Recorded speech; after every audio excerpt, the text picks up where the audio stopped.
तो हेलो नमस्कार दोस्तों, स्वागत है आप सभी का मेरे YouTube चैनल पे। मैं हूँ डॉक्टर सचिन शर्मा और जैसा कि आप जानते हैं कि मध्य प्रदेश की सब अलग-अलग यूनिवर्सिटी में जो है इस समय एग्ज़ाम का शेड्यूल जारी है। किसी में एग्ज़ाम हो रही है, किसी में टाइम टेबल आ गया है और किसी में एग्ज़ाम जो है चल रही है। तो ऐसे में जो है सभी स्टूडेंट्स जो है लास्ट मोमेंट पे तलाश कर रहे हैं कि कहाँ से हम जो है अपनी तैयारी कर लें एग्ज़ाम की, जिससे कि हम अच्छे नंबर से पास हो सकें। तो मध्य प्रदेश के जितने भी कॉलेजेस हैं वहाँ उसमें चलता है आपका हायर एजुकेशन का कोर्स, मतलब कि सिलेबस। तो मध्य प्रदेश के हायर एजुकेशन उच्च शिक्षा विभाग के द्वारा जारी सिलेबस के अकॉर्डिंग मैं आप लोगों के लिए जो है वीडियो लेक्चर्स लाता रहता हूँ। तो आज का जो वीडियो लेक्चर होने वाला है ये होने वाला है सेकंड ईयर के स्टूडेंट्स के लिए इम्पोर्टेंट। तो सेकंड ईयर के ऐसे स्टूडेंट चाहे वो बीए के हो, चाहे बीकॉम के हो, चाहे बीएससी के हो, चाहे बीबीए के हो, चाहे बीसीए के हो, तो वो किसी भी संकाय के स्टूडेंट सेकंड ईयर के, उन सभी के लिए जो है ये आज का वीडियो लेक्चर इम्पोर्टेंट होने वाला है। तो जैसा कि आप जानते हैं कि फाउंडेशन कोर्स जो है आपका, उसमें आपको वस्तुनिष्ठ जो प्रश्न हैं वो पूछे जाते हैं। दैट मीन्स कि आपसे जो है ऑब्जेक्टिव टाइप क्वेश्चंस पूछे जाते हैं। 4 ऑप्शन रहते हैं जिनके आपको आंसर देने होते हैं। तो हम लोगों ने जो है पिछला जो लेक्चर था वो हिंदी भाषा के ऊपर बनाया था। तो हिंदी भाषा के ऊपर जब हमने लेक्चर बनाया था तो आपको जैसे स्क्रीन पे दिखाई दे रहा है कि टोटल जो है इसमें कितनी यूनिट है, टोटल जो है 3 यूनिट है। तो इसमें से जो है हमने फर्स्ट वाली यूनिट के ऑब्जेक्टिव क्वेश्चंस की अच्छे से तैयारी कर ली थी। उसके बाद में वो वीडियो लेक्चर काफ़ी लेंथी हो रहा था, इसलिए फिर हमने पार्ट बी बनाने का सोचा है। तो अब जो वो तो हो गया आपका पार्ट ए, और अब हम बात करेंगे पार्ट बी की। तो हम इस पार्ट बी में जो है जो आपकी सेकंड यूनिट है और थर्ड यूनिट है इसको पूरा का पूरा कवर अप करने का प्रयास करेंगे। तो जिससे कि आपको 2 पार्ट में, पार्ट ए और पार्ट बी दोनों पार्ट का मिला करके आपको पूरा सिलेबस जो है आपका वो रेडी हो जाएगा। तो और साथ में जो है मैं पार्ट ए की लिंक जो है वो मैं आपके डिस्क्रिप्शन बॉक्स में, पार्ट बी वाले डिस्क्रिप्शन बॉक्स में डाल दूंगा। और यदि आप जो है पार्ट ए अगर देखेंगे तो उसमें मैं पार्ट बी की भी लिंक जो है वो डिस्क्रिप्शन बॉक्स में डाल दूंगा। तो जैसा कि आपको सामने स्क्रीन पे दिखाई दे रहा है कि इकाई 1 को तो हम कंप्लीट कर चुके हैं। अब हम स्टार्ट करेंगे इकाई 2। तो इकाई 2 में जो है हजारी प्रसाद द्विवेदी जी का परिचय है और इनका जो पाठ है नाखून क्यों बढ़ते हैं, ये एक निबंध है। उसके बाद में मध्य प्रदेश की लोक कलाएं और मध्य प्रदेश की लोक साहित्य को पढ़ना रहेगा सेकंड यूनिट में। और थर्ड यूनिट में मुहावरे और कहावतों के बारे में पढ़ना रहेगा, समास की परिभाषा और भेद के बारे में पढ़ना रहेगा और बीज शब्द के बारे में पढ़ना रहेगा। तो आइए शुरुआत करते हैं यूनिट 2 की। तो आपको स्क्रीन पे जैसे दिख रहा है यूनिट 2। तो यूनिट 2 में जो है पहला क्वेश्चन है वो है, किसने कहा था कि सब पुराने अच्छे नहीं होते हैं, सब नए खराब ही होते हैं, सब नए खराब ही नहीं होते। तो इसका आंसर है कालिदास। तो मैं एक चीज और आपको बताना चाहूंगा दोस्तों कि जैसा कि आपको स्क्रीन पे नजर आ रहा है कि हम लोग डिस्कस कर रहे हैं केवल ऑब्जेक्टिव टाइप क्वेश्चंस। तो ऑब्जेक्टिव टाइप क्वेश्चंस हम डिस्कस कर रहे हैं, और अगर कोई मुझे आप कमेंट बॉक्स में बताते हैं कि यदि आपको इनकी जो डिटेल वाला जो है, क्योंकि कई स्टूडेंट ऐसे रहते हैं कि जो चाहते हैं कि हम डिटेल में किसी पार्ट को पढ़ लें, तो जब वो पार्ट समझ में आ जाता है, और ये सही भी है कि जब हमें पार्ट समझ में आ जाता है तो हम लोग जो है पूरा का पूरा जो ऑब्जेक्टिव्स हैं वो उसको समझ में आ जाता है, वो याद रहता है पार्ट, तो हम ऑब्जेक्टिव कैसा भी आ जाए तो हम उसको सॉल्व कर सकते हैं।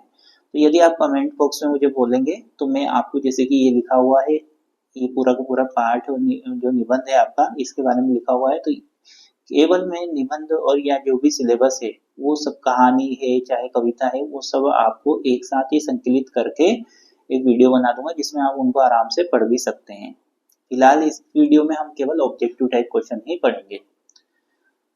अगला क्वेश्चन है, नाखून क्यों बढ़ते हैं पाठ में बूढ़े ने सबसे बड़ी चीज किसे माना। इसका आंसर है प्रेम। लेखक के अनुसार मनुष्य के नाखून किसके जीवंत प्रतीक है। तो इसका आंसर है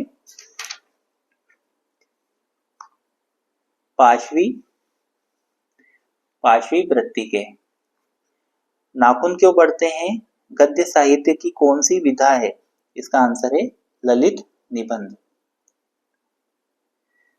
नाखून क्यों बढ़ते हैं शीर्षक निबंध किसके कथन का उत्तर है? इसका आंसर है छोटी लड़की का।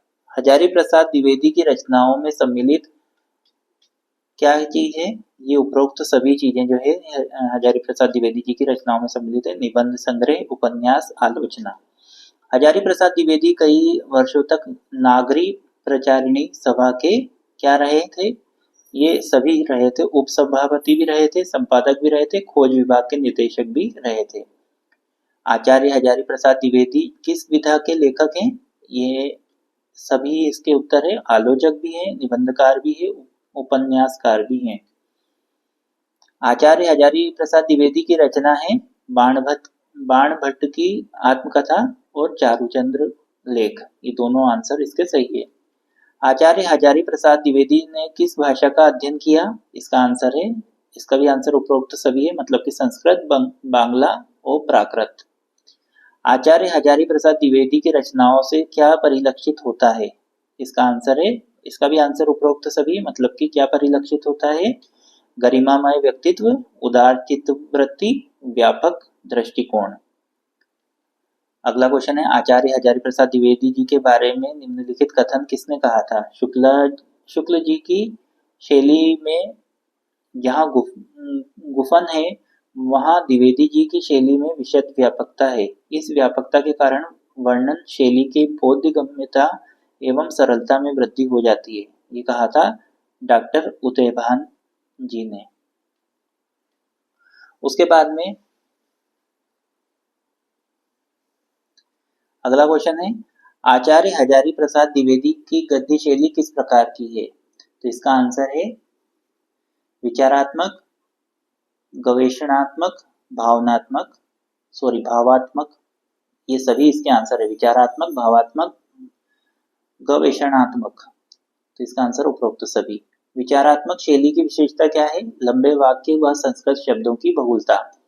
आचार्य हजारी प्रसाद द्विवेदी ने भावनात्मक शैली के अंतर्गत किस प्रकार की रचनाएं लिखी? तो इसका आंसर है संस्मरण, जीवन व्रत, भाव प्रधान निबंध। ये सभी इसके आंसर है। आचार्य हजारी प्रसाद द्विवेदी की किस शैली में संस्कृत के तत्सम शब्दों का बाहुल्य रहता है? इसका आंसर है गवेषणात्मक शैली। आचार्य हजारी प्रसाद द्विवेदी के सभी निबंधों में प्रायः किस शैली के दर्शन होते हैं? आलोचनात्मक शैली। सन 1950 में हजारी प्रसाद द्विवेदी को काशी हिंदू विश्वविद्यालय का प्रोफेसर एवं अध्यक्ष नियुक्त किया गया था। सन 1930 में हजारी प्रसाद द्विवेदी को शांति निकेतन में हिंदी एवं संस्कृत का प्राध्यापक नियुक्त किया गया था। पुराने का मोह सब समय वांछनीय ही नहीं होता किस लेखक की पंक्ति है? हजारी प्रसाद द्विवेदी जी की। हिंदी साहित्य का आदिकाल किसकी रचना है? हजारी प्रसाद द्विवेदी जी की।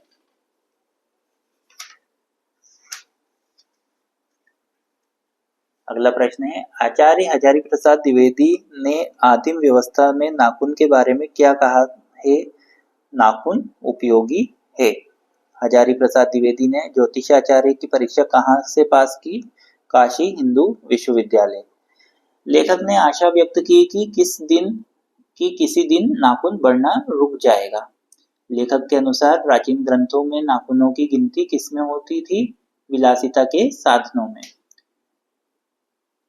प्रेम प्रसंग में नाखून बड़े उपयोगी माने जाते हैं, मतलब कि इसका आंसर है प्रेम प्रसंग। लेखक के अनुसार प्राचीन काल के मनुष्य नाखूनों को किस प्रकार काटता था? आकर्षक ढंग से।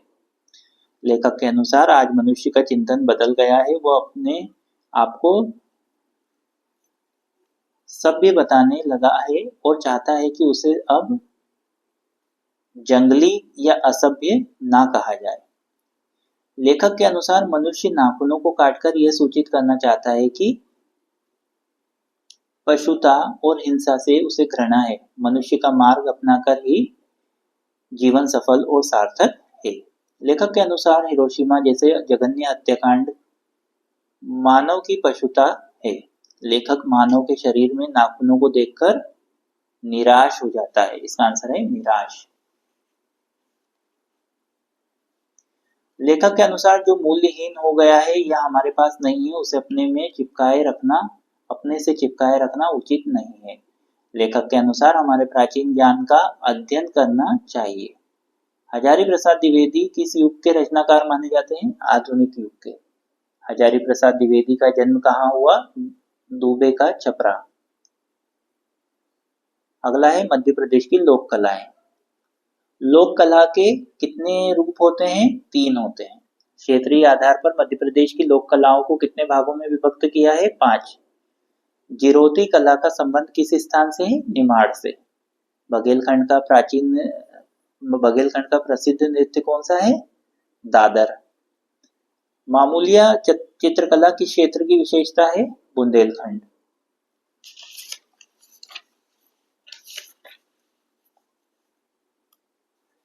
चैत्र वैशाख की रात में निमाड़ के किसान द्वारा किए जाने वाला नृत्य कौन सा है? डंडा नाच। मांडना क्या है? रेखांकन। कर्मा नृत्य का संबंध किस जनजाति से है? गोंड से। आला लोक कला का कौन सा रूप है? लोकगीत। भगोरिया नृत्य है भीलों का। मटकी लोक नृत्य है मालवी। निम्नलिखित में से कौन सा लोक नृत्य का प्रकार नहीं है? तो लोक नृत्य का प्रकार राई भी है, गणगौर भी है, कर्मा भी है, मतलब कि लोक नृत्य का प्रकार संजा नहीं है। माच क्या है? माच एक लोक नाट्य है। काठी और कलंगी तुर्रा का संबंध किस क्षेत्र से है? निमाड़ से। मध्य प्रदेश की प्रमुख बोलियां रही हैं, मालवी भी रही है, बघेली भी रही है, बुंदेली भी रही है, इसलिए उपरोक्त सभी। पंडवानी का संबंध है महाभारत से। संत पीपा का संबंध किस लोक साहित्य से है? मालवी से। ईसुरी किस क्षेत्र से संबंधित है? बुंदेलखंड से। माच लोकनाट्य किस क्षेत्र से संबंधित है? मालवा से। बघेली बोली का संबंध किस उपभाषा से है? पूर्वी हिंदी। निमाड़ अंचल में ढोल की थाप पर किया जाने वाला नाच है मांडलिया नाच। कंघी बनाने का श्रेय किस जनजाति को है? बंजारा। पत्ता शिल्प के कलाकार मूलतः झाड़ू बनाने वाले होते हैं। लाख शिल्प का कार्य करने वालों को लखारा कहा जाता है। छिपा शिल्प कहाँ का है? उज्जैन का। ढीमर जाति के लोग द्वारा किया जाने वाला नृत्य है ठिमराई। ठिमराई नृत्य की विशेषता में सम्मिलित नहीं है सिर के बल खड़े होना, मतलब पदाघात करना भी होता है, पंजों के बल चलना भी होता है, मृदंग की थाप पर ठुमकना भी होता है और सिर के बल खड़े होना नहीं होता। किस नृत्य में घूमते हुए 7-8 चक्कर लगाए जाते हैं? ठिमरियाई नृत्य में। फाग गीत कब गाया जाता है? होली पे। फाग गीत किस अंचल से संबंधित है? मालवा। मालवा में किस प्रकार का लोक चित्र प्रचलित है? सांस्कृतिक लोक चित्र, धार्मिक लोक चित्र, ये दोनों होते हैं। बुंदेलखंड में किस प्रकार की लोक कला पाई जाती है? तो बुंदेलखंड में जो है सभी प्रकार की पाई जाती है, लोक चित्र, लोक शिल्प, लोक नृत्य। निम्नलिखित में से किस क्षेत्र में खराद कला नहीं पाई जाती है? उज्जैन में। खराद कला में लकड़ी पर रंगों के द्वारा चित्रकारी की जाती है। खराद कला के कलाकार परंपरागत हैं। खराद कला किस प्रकार की लकड़ी पर की जाती है? सभी पे, दूधी पे भी, कदम्ब पे भी, गुरजेल पे भी। खराद कला किस प्रकार की लकड़ी पर नहीं की जाती है? चिनार पे। खराद कला में केवड़े के पत्ते से चमक पैदा की जाती है। कांसे के प्रसिद्ध बटलोई नामक पात्र कहाँ बनाए जाते हैं? सतना के कुचेहरा कस्बे में। सुपारी पर मूर्तियां किस स्थान पर बनाई जाती है? रीवा में। मध्य प्रदेश कला परिषद की स्थापना कब हुई थी? 1952 में, 1952 में। लकड़बग्गा नाटिका प्रदर्शन किस क्षेत्र में होता है? बघेलखंड में। थापा किससे संबंधित है? चित्रकला से।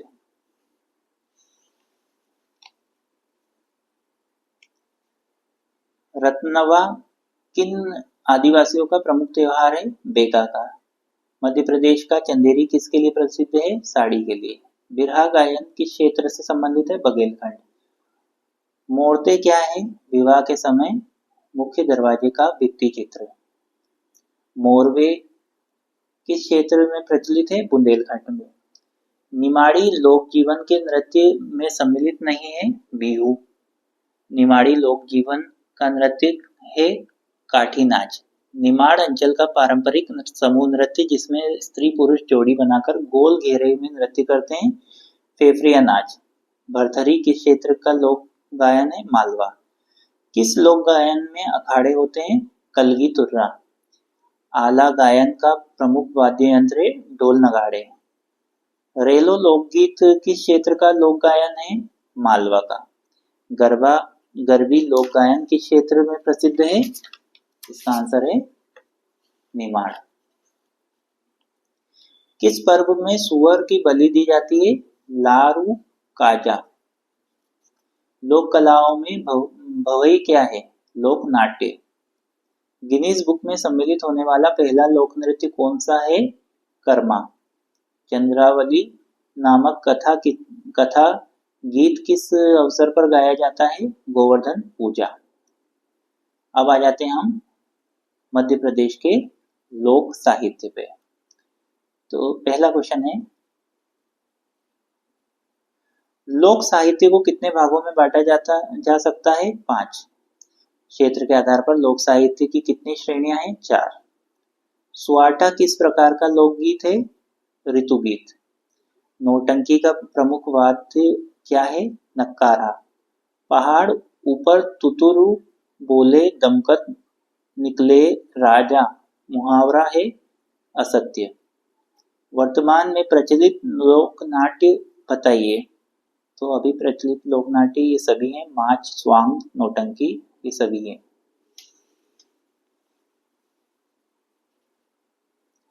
जीवन की सामूहिक आवश्यकताओं और प्रेरणाओं के बीच लोक नाट्य का जन्म किसने बताया है? डॉक्टर नागेंद्र। वर्तमान समय में बघेली लोक साहित्य की दृष्टि से कौन सा जिला आता है? ये सभी आते हैं, सिंगरौली, उमरिया, अनूपपुर, रीवा तथा सतना, शहडोल तथा सीधी। बघेली लोक साहित्यकारों के में प्रमुख नाम किनके हैं? बैजनाथ पांडे और शंभू काका, कालिका प्रसाद त्रिपाठी तथा बाबूलाल दहिया, चंडी प्रसाद चंड तथा अमोल बिट्रोही, ये सभी आते हैं बघेली लोक साहित्यकारों में, इनका नाम है। बघेली लोक साहित्य में निम्नलिखित सम्मिलित हैं: इस लोकगीत और लोक गाथा, लोक नाट्य, लोक कथा, लोक नाट्य, लोक सुभाषित, ये सभी इसके अंतर्गत आते हैं। मध्य प्रदेश के लोक साहित्य के अंतर्गत आते हैं मालवी तथा बघेली लोक साहित्य, मालवी तथा बुंदेली लोक साहित्य, मालवी तथा निमाड़ लोक साहित्य, ये सभी इसमें आते हैं। बघेली लोक साहित्य के संस्कार गीत में सम्मिलित है जन्म गीत, मुंडन गीत, माटी मांगल्य, प्रसव पूर्व के गीत, प्रसव पश्चात के गीत, मंत्री पूजन, छीरा उतराई, रिसाई गीत, ये सभी इसके अंतर्गत आते हैं।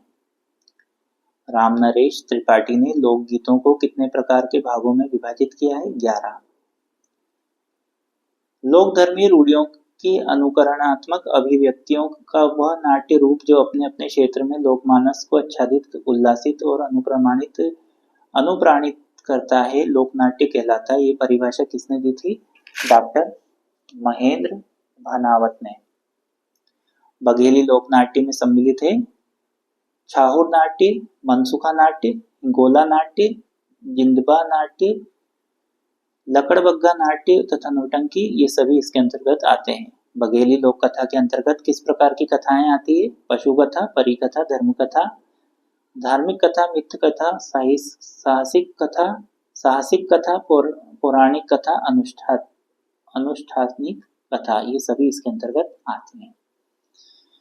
दीपावली से गोप अष्टमी तक अहीर, तेली तथा कुमार जाति के लोगों द्वारा किया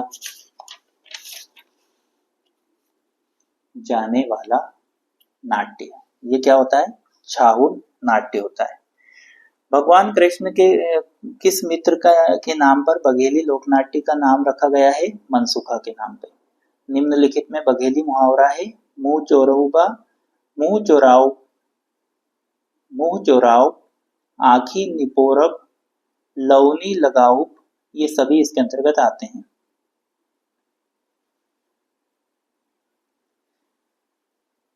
सेठ का चंदन घिस मोरे नंदन क्या है? लोक साहित्य की कहावत। बघेली में पहेली को क्या कहते हैं? जनुअला। अरिया माँ लोलरिया झाके, पहेली का क्या अर्थ है? जीभ। छोटकुन लइका उलग बुलग के पार बांधे, पहेली का क्या अर्थ है? सुई धागा। भागमानी का हर भूत जोते, किस लोक साहित्य की कहावत है? बघेली। भारत के मध्य भाग में नर्मदा के उत्तर और यमुना के दक्षिण में विंध्याचल पर्वत की शाखाओं के समाकीर्ण और यमुना की सहायक नदियों के जल से सिंचित सृष्टि सौंदर्य अलंकृत जो प्रदेश है वह बुंदेलखंड कहलाता है। भारत के मध्य भाग में नर्मदा के उत्तर और यमुना के दक्षिण में विंध्याचल पर्वत की शाखाओं के समाकीर्ण और यमुना की सहायक नदियों के जल से सिंचित सृष्टि सौंदर्य अलंकृत जो प्रदेश है वह बुंदेलखंड है। ये परिभाषा किसने दी? गोरेलाल तिवारी ने। बुंदेली संस्कार गीत में क्या सम्मिलित है? भों लटकनी, नरा छिन्ना, रोचना, ये सभी इसके अंतर्गत आते हैं।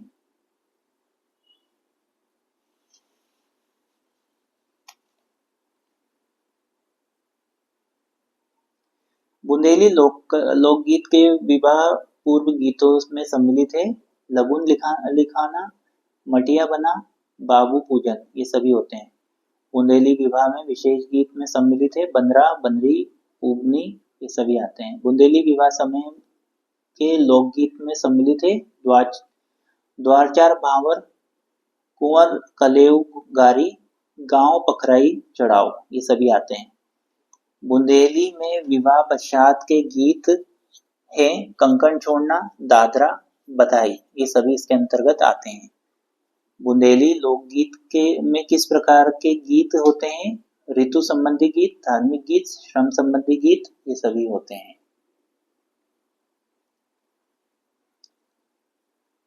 बुंदेली ऋतु संबंधी गीत में किन तत्वों का समावेश होता है? सामाजिक, मनोवैज्ञानिक, धार्मिक, सांस्कृतिक, साहित्यिक और प्राकृतिक, ये सभी होते हैं इसमें। बुंदेली धार्मिक गीत में किसका समावेश होता है? देवी देवता संबंधी, तीर्थ यात्रा के भोला गीत, सामान्य पद एवं भोजन, ये सभी इसके अंतर्गत आते हैं। बुंदेली श्रम संबंधी गीतों में निम्नलिखित में से किसका समावेश है? हाली गीत तथा बिरहा गीत, चरवाह गीत तथा गडरिया गीत। बुंदेली स्त्रियों के बीच लोकप्रिय लोकगीत है चक्की गीत, पनघट गीत। बुंदेली लोक गाथा में सम्मिलित है हरदौल की गाथा, मथुरावली की गाथा, कारसदेव की गाथा, ढोला मारू की गाथा, प्रवीण राय की गाथा, महारानी लक्ष्मीबाई की गाथा, मर्दन सिंह की गाथा, धन सिंह की गाथा। बघेली लोक गाथा में सम्मिलित है गोपचंद गाथा, भरथरी गाथा, श्रवण कुमार की गाथा, कर्ण गाथा, भोले बाबा की गाथा, ये सभी इसके अंतर्गत आते हैं। निम्नलिखित में से बुंदेली लोक कथा नहीं है। रूपमती की पूजा। बच्चों द्वारा प्रस्तुत बुंदेली लोकनाट्य कौन सा है? अटकन चटकन तथा पुत्रियां, अब्बक जब्बक तथा दो बाले आई, इली मिली तथा डुक्का डुक्की, ये सभी इसके अंतर्गत आता है। काले पहाड़ पर गलगल पियानी, जिसकी तेली खूब मीठानी, पहेली का अर्थ क्या है? लालटेन। देश मालवा गहन गंभीर, डग डग रोटी पक पक नीर, ये पंक्ति मालवा की समृद्धि की परिचायक है। मालवी लोक साहित्य की वाचिक परंपरा विद्यमान थी। आधुनिक काल में मालवी लोक साहित्य की परंपरा को विकसित करने वाले साहित्यकारों में सम्मिलित है श्रीनिवास जोशी,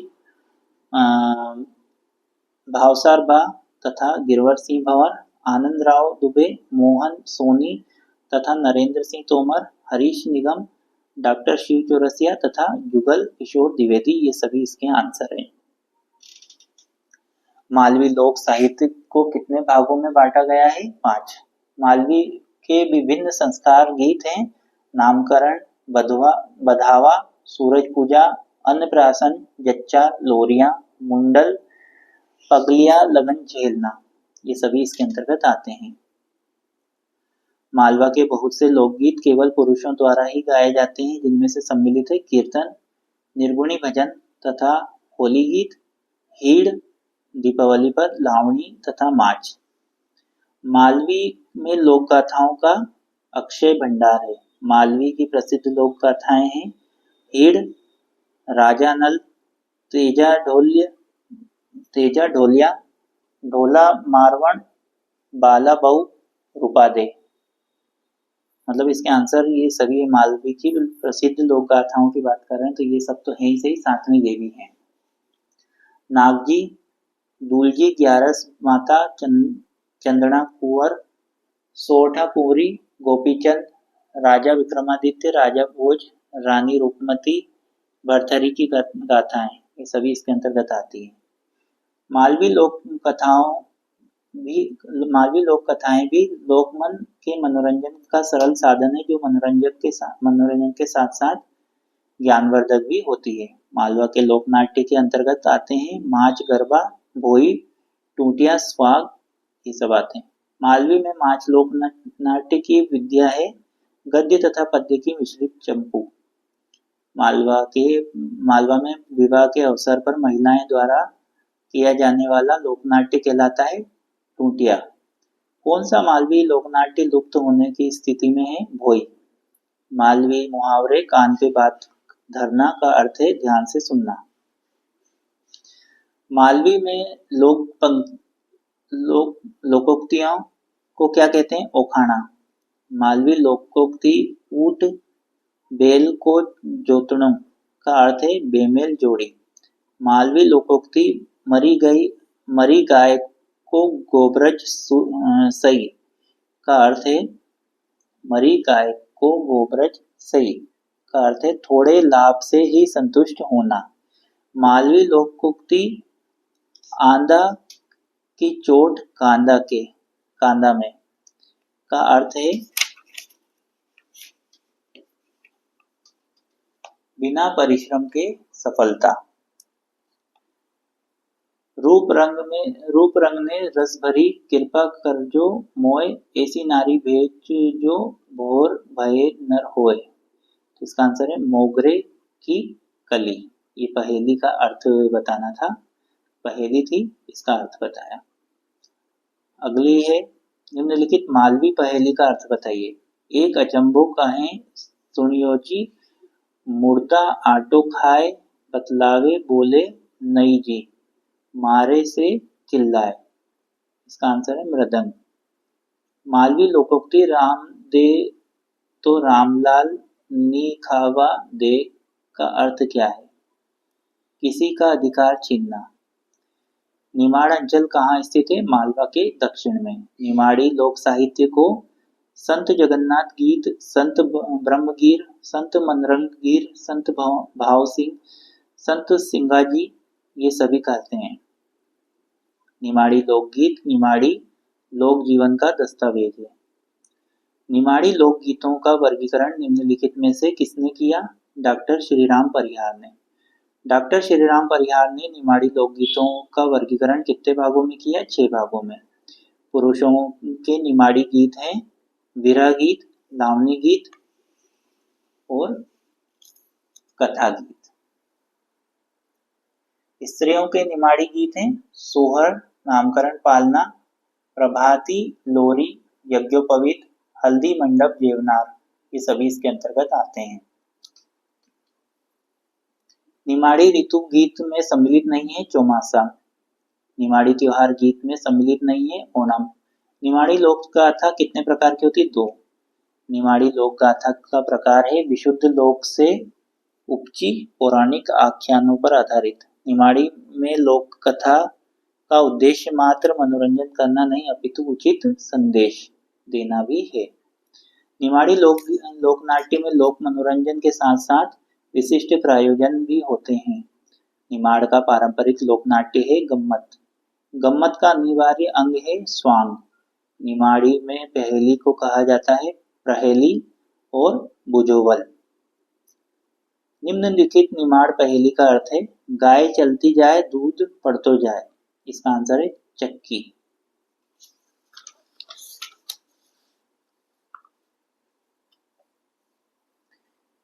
निम्नलिखित निमाड़ी पहेली का अर्थ बताइए।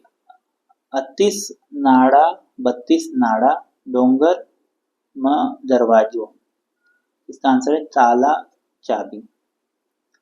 निम्नलिखित निमाड़ी पहेली का अर्थ बताइए। अल्लो सो मनीराम अल्ली बड़ी पूछ उन गयो मनीराम पकड़ लाओ पूछ। इसका आंसर है सुई धागा।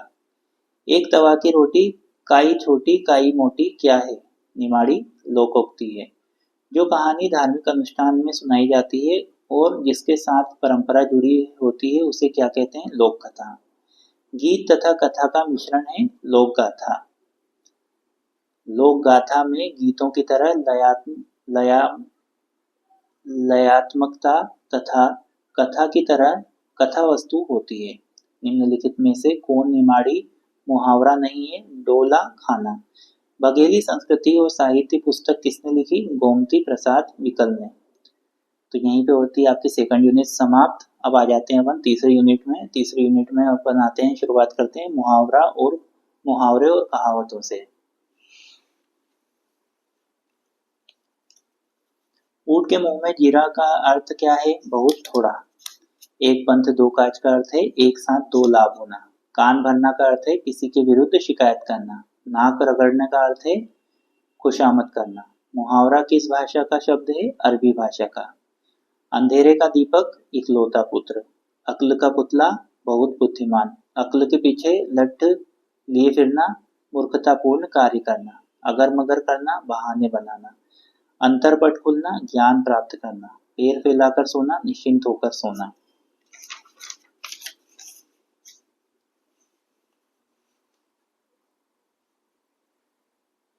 घर का जोगी जोगना आना जोगना आन गांव का सिद्ध। लोकोक्ति का सही अर्थ चुनिए। घर के ज्ञानी को सम्मान नहीं। उल्टी गंगा बहना रीति विरुद्ध बात करना या कार्य करना। लंगोटी में फाग खेलना दरिद्रता में आनंद मनाना। आकाश से बातें करना बहुत ऊंचा होना। बांसों उछालना प्रसन्न होना। छाती पर सांप लौटना ईर्ष्या होना। बछिया का ताव भीरू।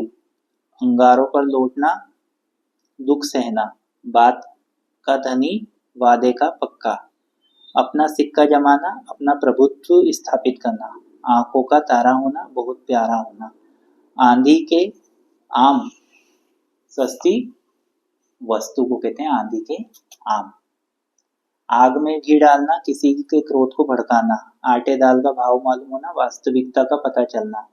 आधा तितर आधा बटेर होना बेमेल तथा बेढंगा। गंगा गए गंगादास जमुना गए जमुनादास जिसका कोई दृढ़ सिद्धांत नहीं होता। आ बेल मुझे मार जानबूझकर समस्या में पड़ना। अंधे की लकड़ी बुढ़ापे का एकमात्र सहारा होना। घी के दिए जलाना प्रसन्नता व्यक्त करना। मेंढकी को जुकाम होना अनहोनी होना। रोटियां तोड़ना बिना परिश्रम किए पड़े पड़े खाना। सिट्टी पिट्टी गुम होना भय से होश उड़ जाना। चलता पुर्जा होना चालाकी से काम करना। काठ की हांडी अस्थायी चीज। कलेजा ठंडा होना संतोष होना। टका सा जवाब निरुत्तर कर देना। पैरों तले जमीन खिसक जाना बहुत घबरा जाना। उल्लू सीधा करना अपना काम निकालना। गाल बजाना ढीठ हाँकना। आंखें चार होना प्रेम होना। पेट में दाढ़ी होना भेद न लगने देना। माथा ठनकना अनिष्ट की आशंका होना। गेहूं के साथ घुन पिसना दोषी के साथ निर्दोष को भी दंड। किस खेत की मूली शक्ति विहीन होना। ओठ चबाना क्रोध प्रकट करना। कलाई खुलना भेद खुल जाना। काजल की कोठरी कलंक लगने का स्थान। काठ का उल्लू महामूर्ख, काठ होना निश्चेष्ट होना, अंगारे उगलना, क्रोध में कठोर वचन कहना, कीचड़ उछालना, निंदा करना, लाल पीला होना, क्रोध करना, दिल पक जाना, कष्ट पहुंचना, 9-2-11 होना, रफू चक्कर होना, ढपोर शंख मूर्ख, जौहर खुलना, भेद का पता चलना, डोरे पर लगाना, सीधी राह पर लाना, रस्सी जल गई पर ऐठन नहीं गई, नष्ट होने पर भी घमंड दूर नहीं हुआ, नाच न जाने आंगन टेढ़ा, काम न जानने पर दोष रोपण करना, दूर के ढोल सुहावने, दूर की वस्तुएं अच्छी लगती है, आम गुठलियों के दाम, दोहरा लाभ होना, ठीकरा फोड़ना, किसी के सिर झूठा दोष लगाना, कोयले की दलाली में मुंह काला, बुरे काम से बुराई मिलना, केर बेर का संग होना, केर बेर का संग होना इसका आंसर है। विरुद्ध स्वभाव वाले का एक साथ मिलना, गंगा नहाना, कठिन कार्य पूरा होना, गच्चा खा जाना, किसी के फेर में पड़कर धोखा खाना, गागर में सागर भरना, थोड़े में बहुत कहना, गिरगिट की तरह रंग बदलना, अपनी प्रवृत्ति व्यवहार बदलते रहना, गुड़ गोबर कर देना, बना बनाया काम बिगाड़ देना, चोर की दाढ़ी में तिनका, दोषी व्यक्ति सदैव सशंकित रहता है, घाट घाट का पानी पीना, तरह तरह का अनुभव प्राप्त करना, घी खिचड़ी होना, खूब घुलना मिलना, घनिष्ठता, चांद पर थूकना, अच्छे व्यक्ति पर कलंक लगाना।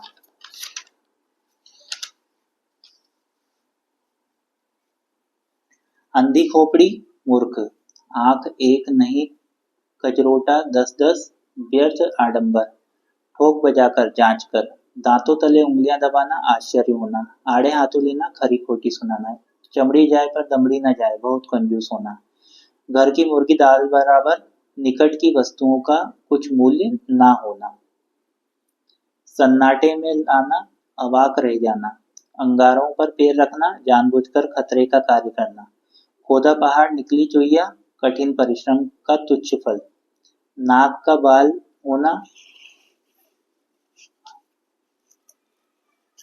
अनुचित प्रिय होना, अंधेरे धर्म का उजाला इकलौता, आगे कुआं पीछे खाई, दोनों ओर समस्या होना, फूल सूंघकर रहना, बहुत कम खाना, छक्के छुड़ाना, हराना, चादर से बाहर पांव पसारना, आय से अधिक व्यय करना, चांदी का जूता, रिश्वत का धन, 1 और 1 11, संगठन में शक्ति, छाती पर मूंग दलना, पास रहकर बहुत दुख देना, छाती पर सांप लौटना, ईर्ष्या होना, कान पर जू न रेंगना, बिल्कुल चिंता ना करना।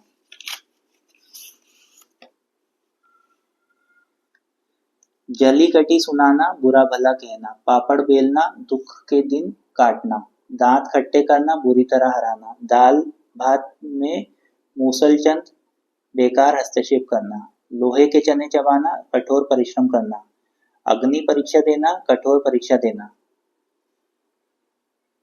अंधों में काना राजा, मूर्खों में अल्पज्ञानी, घोड़े बेचकर सोना, निश्चिंत होना, हाथी के पांव में सबका पांव, बड़ों के रहते छोटे को क्या पूछना, अंधा बगुला कीचड़ खाए, अभागा सुख से वंचित रह जाता है,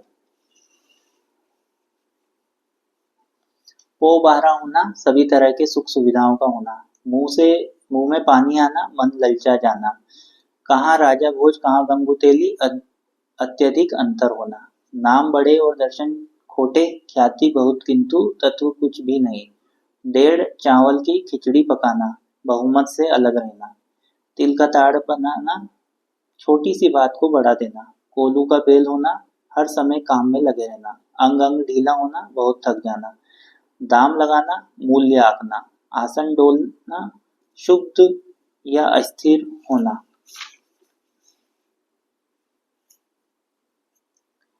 आनन फानन में शीघ्र में, आंखों से गिर जाना, कोई महत्व न रहना, अंगूठा दिखाना, मना करना, शेर के दांत गिनना, साहस का कार्य करना, भूत सवार होना, धुन लग जाना, बाल की खाल निकालना, व्यर्थ टीका टिप्पणी करना, मन चंगा तो कटौती में गंगा, मन शुद्ध हो तो सब ठीक, भैंस के आगे बीन बजाना, भैंस रही पगुराए, मूर्ख को समझाना बेकार है, दूध का दूध और पानी का पानी करना, निष्पक्ष न्याय करना, नाक के दम करना, नाक में दम कर देना, बहुत परेशान करना।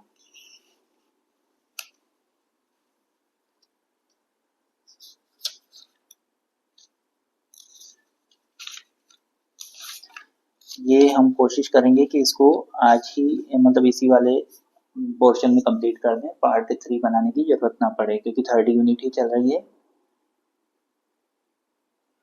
99 के फेर में पड़ना, धन संग्रह में लगे रहना, पत्थर की लकीर होना, बात पर अटल रहना, पानी पीकर घर पूछना, काम निकलने के बाद विचार करना, पानी पानी होना, लज्जित होना, टेढ़ी खीर कठिन कार्य, अंधे की लाठी होना, असहाय का एकमात्र सहारा होना, अधजल गगरी छलकत जाए, अल्पज्ञ द्वारा ज्ञान प्रदर्शन, डंके की चोट कहना, निर्भीकता से कहना, बिजली गिरना, घोर विपत्ति आना, बेपेंदी का लोटा, टुलमुल व्यक्ति।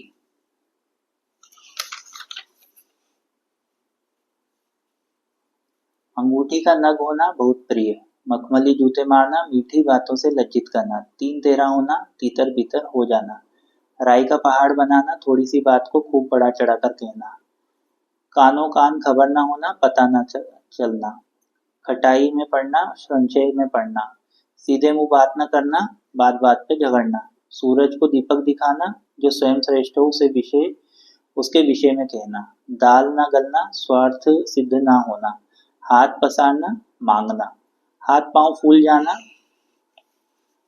भयभीत होना, अंधा क्या चाहे दो आंखें, इच्छित वस्तु का अनायास ही मिल जाना, आड़े हाथों लेना, अब आड़े हाथों लेना, कड़ा रुख अपनाना, अक्ल बड़ी की भेष, शारीरिक बल से बौद्धिक बल अच्छा है, आपे से बाहर होना, क्रोध में सब कुछ भूल जाना, आंख में धूल झोंकना, धोखा देना, आंखें दिखाना, धमकाना, आंख का अंधा गांठ का पूरा, मूर्ख किंतु धनी, आए थे हरि भजन को ओटन लगे कपास, अच्छे कार्य के लिए जाना और बुरे कार्य में फंस जाना, आगे नाथ न पीछे पगाह, सबसे भला कुम्हार कुम्हार का गधा, बिल्कुल स्वतंत्र।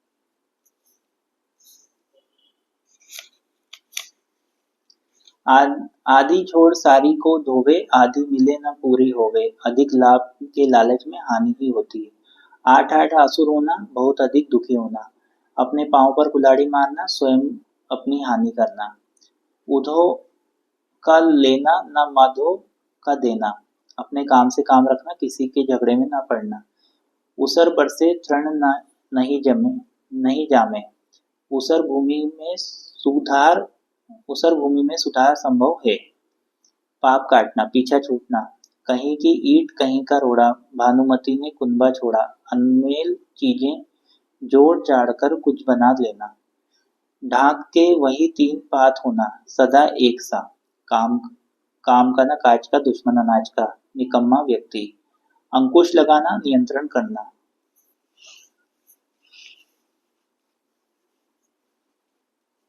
खरबूजे को देखकर खरबूजा रंग बदलता है, अपने साथी जैसा आचरण करना, अंधे के हाथ बटेर लगना, भाग्य से कोई वस्तु मिल जाना, घर का जोगी जोगना, आन गांव का सिद्ध, अपने गांव घर की अपेक्षा अन्यत्र अधिक सम्मान मिलता है, 4 दिन की चांदनी फिर अंधेरी रात, अल्प समय में सुख लाभ होना, चित भी मेरी पट भी मेरी, हर प्रकार लाभ चाहने की प्रवृत्ति, जहाँ न पहुँचे रवि वहाँ पहुँचे कवि, कवि की कल्पना अनंत होती है, वो गुड़ नहीं जो चीटे खाए, यहाँ से कुछ भी प्राप्त नहीं हो सकेगा, जान है तो जहान है, जीवन ही सब कुछ है, जैसे नागनाथ वैसे सांपनाथ, सभी एक समान दुष्ट प्रकृति वाले हैं।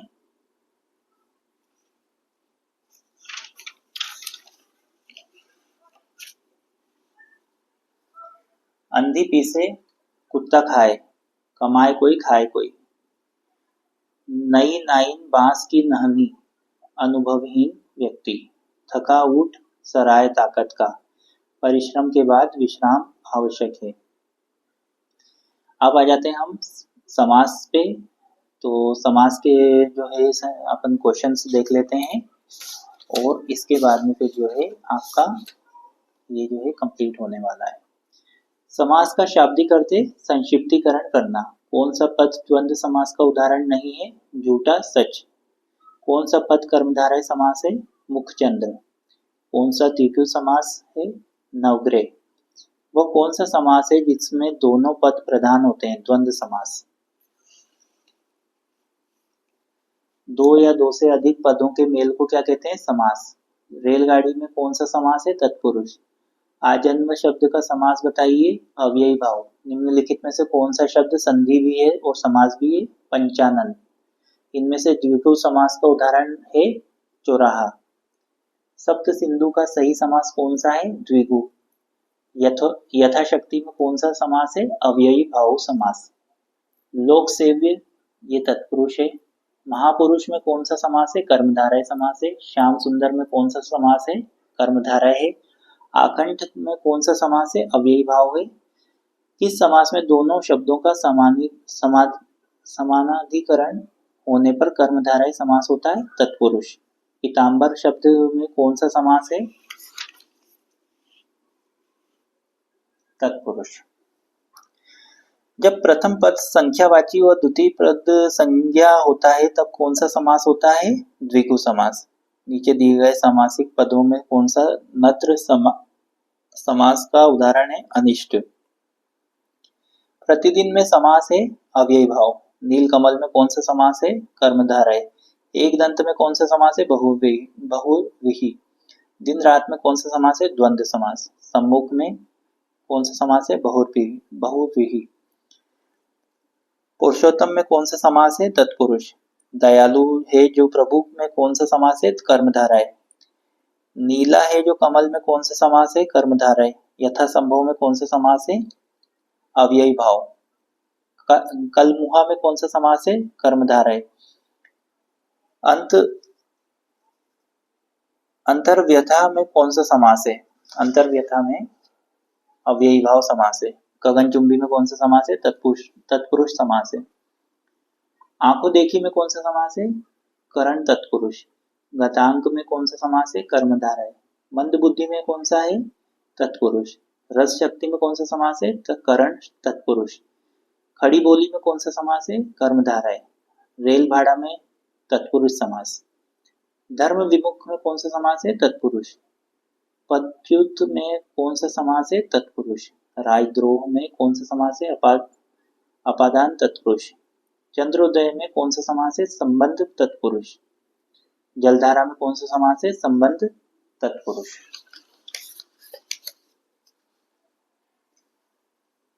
दुख सागर में कौन सा समास है? तत्पुरुष समास है। 17 वसान में कौन सा है?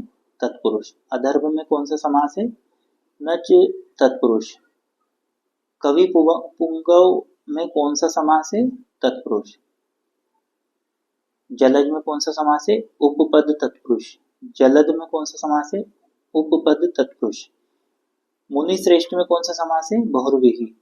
वनवास में कौन सा समास है? तत्पुरुष। अधपका में कौन सा समास है? कर्मधारय। यथा योग्य में कौन सा समास है? अव्ययी भाव। नराधम में कौन सा समास है? कर्मधारय। यज्ञशाला में कौन सा समास है? तत्पुरुष। नीलोत्पल में कौन सा समास है? कर्मधारय। रामकृष्ण में कौन सा समास है? द्वंद्व समास। शुभागमन में कौन सा समास है? कर्मधारय। सन्मार्ग में कौन सा समास है? कर्मधारय। अठन्नी में कौन सा है? द्विगु। इकतारा में द्विगु समास। चौराहा में द्विगु समास। पंचपात्र में द्विगु समास। त्रिशूल में द्विगु समास। नवरात्रि में द्विगु समास। पंचांग में द्विगु समास। सप्तऋषि में द्विगु समास। आगा पीछा में द्वंद्व समास। तुलसी कृत में तत्पुरुष समास।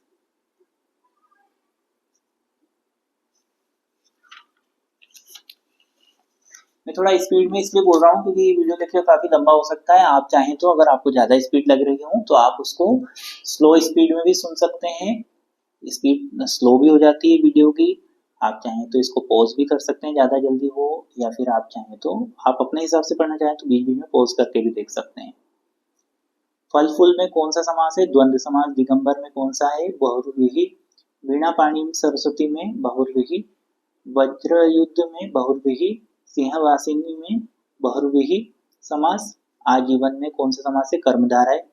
हंस वाहिनी में बहुव्रीहि है। नील रत्न में कर्मधारय समास है। समास को तोड़ने से उसका विग्रह होता है। समास के कितने भेद होते हैं? 6 भेद होते हैं। जिस समास में एक पद विशेषण तथा एक पद विशेष होता है वो कहलाता है कर्मधारय। द्वंद्व समास के कितने भेद होते हैं? 3 भेद होते हैं। जब दो पद और द्वारा जुड़े हो और तथा पृथक करने पर अपना अपना अलग अस्तित्व रखते हों तब द्वंद्व समास का कौन सा भेद होता है? तब होता है इतरेतर द्वंद्व। जब दो पद समुच्चय में हो और पृथक पृथक अस्तित्व नहीं रखते हो तब द्वंद्व समास का कौन सा भेद होता है? समाहार द्वंद्व। जब दो पदों के बीच या अथवा आदि विकल्प सूचक अव्यय छिपे होते हैं वहां द्वंद्व समास का कौन सा भेद होता है? वैकल्पिक द्वंद्व। मुखारविंद तथा अरविंद मुख में एक ही समास है। मुखारविंद तथा अरविंद में कर्मधारय समास है। कारक चिन्ह का लोप होने से बनने वाला समास कर्म तत्पुरुष। कारक चिन्ह से अथवा के द्वारा का लोप होने से बनने वाला समास करण तत्पुरुष। कारक चिन्ह के लिए का लोप होने वाले से बनने वाला समास संप्रदान तत्पुरुष। कारक चिन्ह से का लोप होने से बनने वाला समास अपादान तत्पुरुष। कारक चिन्ह से अथवा पर का लोप होने से बनने वाला समास अधिकरण तत्पुरुष। कारक चिन्ह का की के का लोप होने से बनने वाला समास संबंध तत्पुरुष।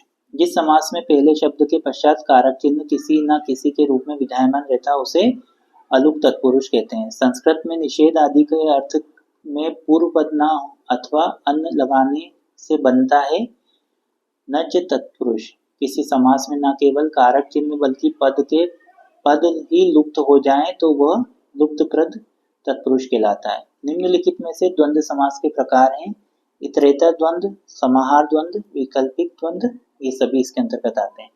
जिस समास में दो शब्दों के बीच या अथवा आदि विकल्प सूचक अव्यय का लोप होता है उसे विकल्पक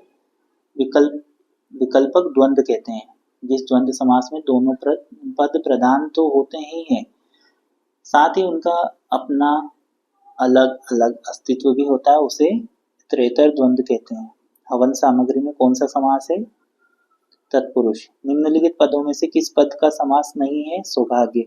किसमें सही सामसिक पद है? दीवा रात्रि।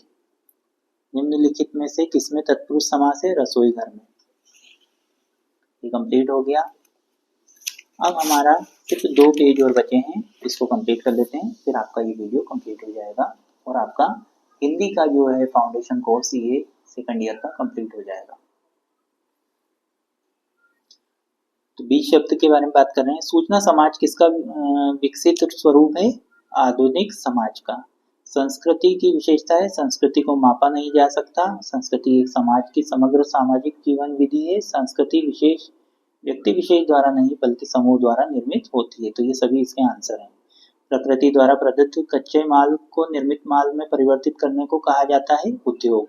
उद्योग के विकास से देश में आत्मनिर्भरता आती है, रोजगार में वृद्धि होती है, राष्ट्रीय आय की वृद्धि होती है। ये सभी इसके आंसर हैं। सभ्यता की विशेषता है सभ्यता का संबंध बाहरी आचरणों से है। सभ्यता को मापा जा सकता है। सभ्यता का प्रचार तीव्र गति से होता है। सभ्यता बिना प्रयास के आगे बढ़ती है। ये सभी इसके आंसर है। शिक्षा एक सतत प्रक्रिया है, ये बात सत्य है। संस्कृति हमारे दैनिक व्यवहार में कला, साहित्य, धर्म, मनोरंजन और आनंद में पाए जाने वाले रहन सहन और विचार के तरीकों में हमारी प्रकृति की अभिव्यक्ति है। किसकी परिभाषा है? मैकाइवर और पेज। निम्नलिखित में से कौन सा कथन सत्य है? संस्कृति मनुष्य में ही होती है। किन उद्योगों में मशीनों का प्रयोग बहुत कम होता है और कम पूंजी लगती है? कुटीर उद्योग। सूचना समाज की प्रकृति है। सूचना का स्थानांतरण एवं प्रभावी तीव्र गति से होता है। उच्च तकनीक के माध्यम से होता है। सूचना समाज प्रत्येक कार्य प्रणाली के केंद्रीय भूमिका का निर्वाह करती है। डिजिटल माध्यम से होता है। ये सभी इसके आंसर हैं। सूचना समाज एक विकसित समाज है जो पूर्णतः सूचना पर आधारित होता है। सूचना समाज नेटवर्क के माध्यम से एक आभासी वर्चुअल संसार को जोड़ता है। सूचना समाज से हमारे समाज की जीवन शैली, संस्कृति के दृष्टिकोण डिजिटल माध्यम से अधिक प्रभावित होते हैं। ये दोनों इसके आंसर है। निम्नलिखित में से सूचना समाज का घटक है सूचना उत्पाद, सूचना उद्योग, सूचना कार्य, ये सभी। सूचना समाज का तात्पर्य ऐसी सूचना से है जो सामाजिक, आर्थिक, सांस्कृतिक ये सभी संचालक के रूप में सूचना प्रदान करती है। सूचना समाज शब्द का प्रयोग सर्वप्रथम 1960 के दशक में जापान में सामाजिक विज्ञान के क्षेत्र में प्रारंभ हुआ था। सूचना समाज की अवधारणा का विकास सर्वप्रथम किसने किया था? फ्रिट्ज मेचल्प ने। निक मूर ने अपनी पुस्तक द इंफॉर्मेशन सोसाइटी में सूचना समाज की उत्पत्ति एवं उनके विकास के कारणों को दो अंतर संबंधों के रूप में प्रस्तुत किया। टाफलर ने अपनी पुस्तक द थर्ड वेव में समाज को 3 भागों में विभाजित किया। कृषि आधारित क्रांति के पश्चात उत्पन्न स्थिति से संबंधित है प्रथम वेव। आज का समाज एक औद्योगिक समाज है जो कि सामूहिकता पर आधारित है। ये किस वेब से संबंधित है? द्वितीय वेब। व्यावसायिक क्रिया के उत्पादन पक्ष को उद्योग कहते हैं। सेवा उद्योग में सम्मिलित है होटल उद्योग, पर्यटन उद्योग, मनोरंजन उद्योग, ये सभी। संस्कृति उस विधि का प्रतीक है जिसे एक व्यक्ति परिवार और समाज के सदस्य होने के फलस्वरूप उत्तराधिकार में प्राप्त करता है। संस्कृति में परंपरा, जीवन शैली, रीति रिवाज ये सभी के विभिन्न पक्षों पर व्यक्ति विशेष का अपना दृष्टिकोण भी सम्मिलित होता है। तो इसका आंसर ये सभी है। संस्कृति ऐसी मानव जनित मानसिक पर्यावरणीय से संबंधित है जिसमें सभी अभौतिक उत्पाद पीढ़ी दर पीढ़ी हस्तांतरित किए जाते हैं। समाज वैज्ञानिकों में एक सर्वसामान्य सहमति है जो कि मनुष्य द्वारा प्राप्त सभी आंतरिक और बाह्य व्यवहारों के तरीके संस्कृति में समाहित हैं। संस्कृति व्यक्ति के विचार करने एवं जीवन पद्धति में अंतस्थ प्रकृति की अभिव्यक्ति है। संस्कृति का प्रकार भौतिक अभौतिक दोनों होता है। संस्कृति को भौतिक तथा अभौतिक रूप में विभाजन किसने बताया था? आगबर्न ने। संस्कृति का वह सबसे छोटा अंश जिसका कार्यात्मक आधार पर पुनर्विभाजन नहीं किया जा सकता उसे कहते हैं संस्कृति तत्व। सोरोकिन ने संस्कृति का कौन सा स्वरूप प्रतिपादित किया? चेतनात्मक, भावात्मक, आदर्शात्मक, ये सभी इसके आंसर है। अभौतिक संस्कृति की विशेषता क्या है? स्पष्ट माप। संस्कृति पर्यावरण का मानव निर्मित भाग है।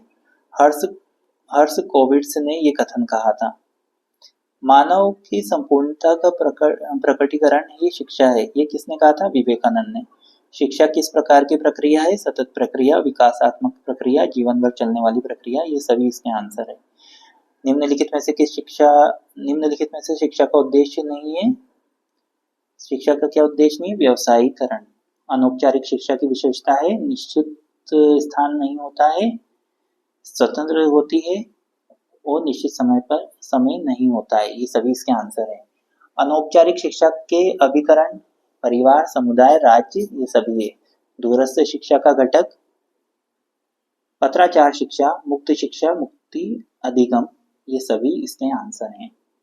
तो यहीं पर समाप्त होता है आपका हिंदी भाषा का जो फाउंडेशन कोर्स का जो हिंदी भाषा का जो सेकंड ईयर का पेपर है आपका। इसके ऑब्जेक्टिव टाइप क्वेश्चंस हमने कंप्लीट कर लिए हैं।